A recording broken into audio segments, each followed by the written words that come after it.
Hi, everybody. Hi, everybody. Hi, everybody. Good afternoon. I want to share a quick thought with you. Supposedly, Einstein said that the most exciting part of science that would be investigated after his death. Obviously, I don't know that this is true, but I like to think that it is a accurately, um, what would you say, ascribed quote to him.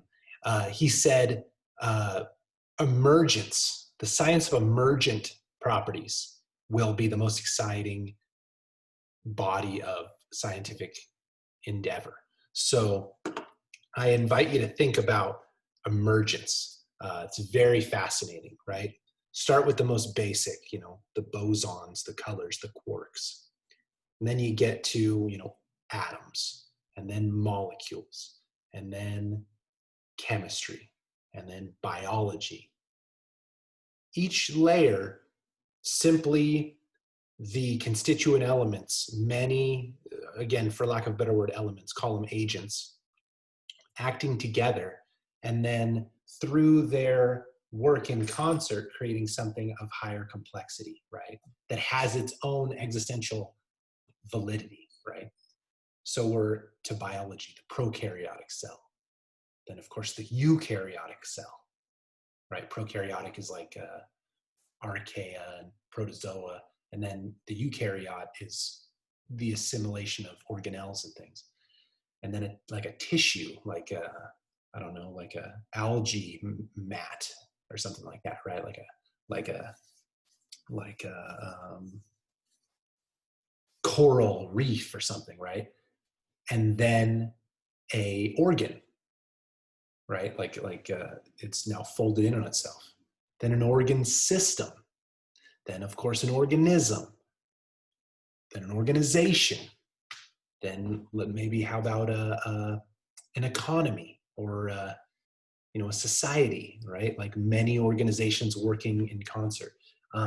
So my point is, and the point of investigating what it is to recognize emergent properties is that complexity hierarchy doesn't stop, right? There's only the levels at which we are conscious of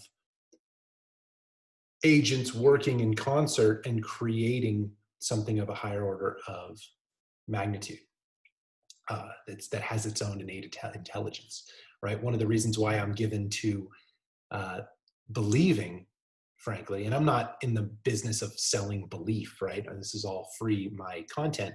But I do believe that the earth is a living organism.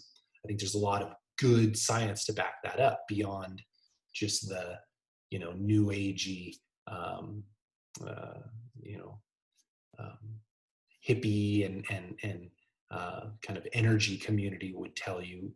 There's also a lot to be said for systems thinking and understanding that the entirety of the sphere of the planet acts as one organism would, responding to threat. The earth is alive, Gaia is alive. But don't take my word for it, right? Just think about emergence, and then at a certain point, the entire earth becomes the next level of emergent organization, right? Okay, so very fascinating to think about that. And of course, it goes down the conceptual chain, and it keeps going up, right? To the solar system, to, constellations, to, of course, the entire universe, right? So my point in speaking to the lighting in here is terrible, by the way, look pink. Why do I bring up emergent properties and emergent principles and the science of emergence?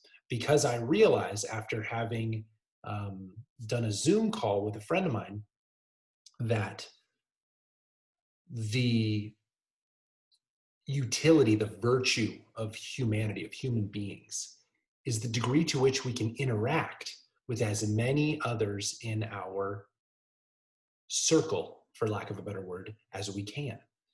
Now, why would that be? Well, you could argue it from many different points, right? Many different vectors, many different angles. I think that's one way of really testing a hypothesis. If you can look at it from a lot of different frames of thought, from a lot of different points of view, and it still holds true, still holds water conceptually, then you're probably onto something.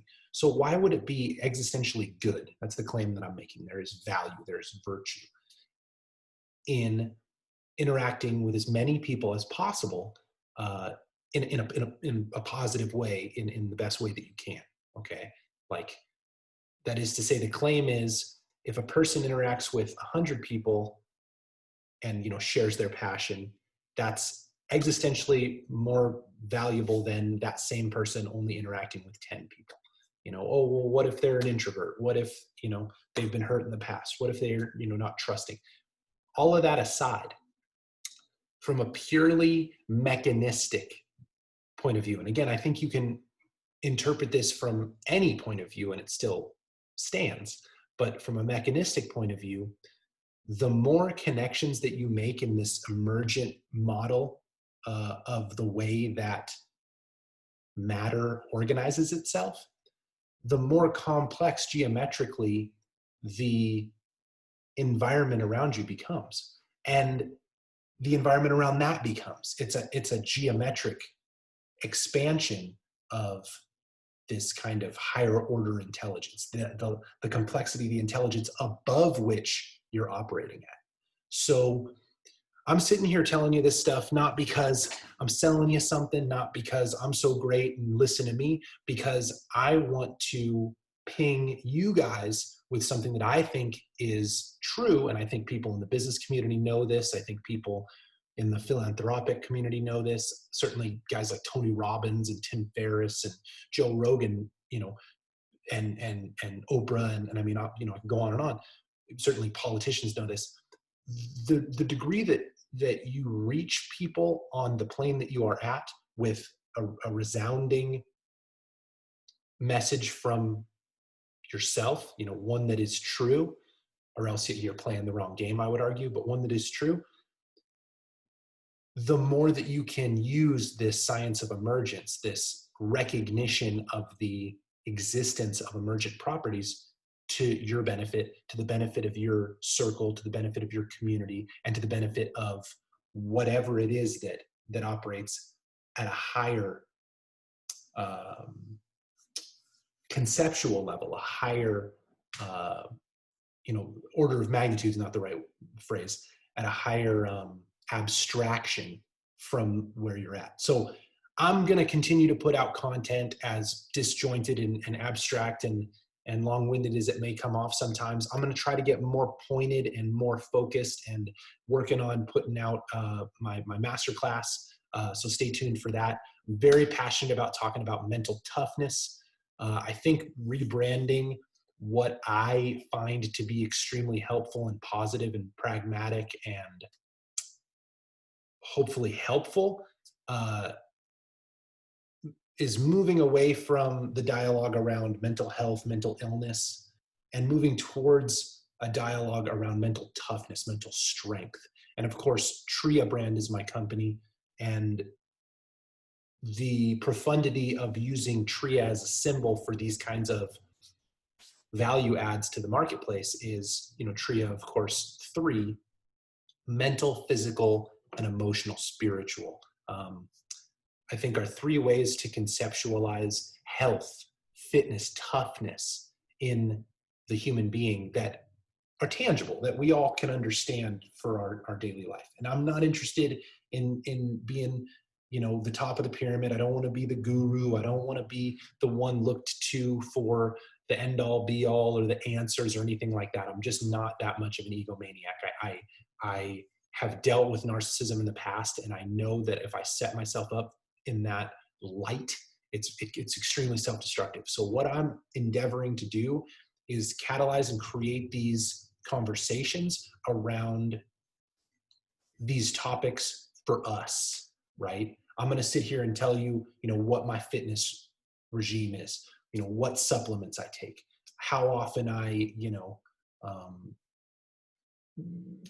train on the bike, train in the pool, ski, surf, what kind of internal dialogue I have that is a counterpoint to depression, anxiety, frustration, how I've been able to flip the script on my inner voice, how I've improved my relationships with the people close to me. So that's a starting point for me. And then I want to get a circle going such that we can have more perspectives, points of view brought to bear for Tria brand, for all of you guys, and for whomever else we can help. So that's where I'm at. I think the emergent properties of the universe can help this take root and grow. And I think that if I act in accordance with that and just keep on keeping on, I think that we can do good things in the world. So let's do what we can. Much love. Peace out. Thank you guys for listening. I appreciate you very much. And whatever you're going through, hang in there, stay tough, and I promise you there is a brighter tomorrow. Thank you guys.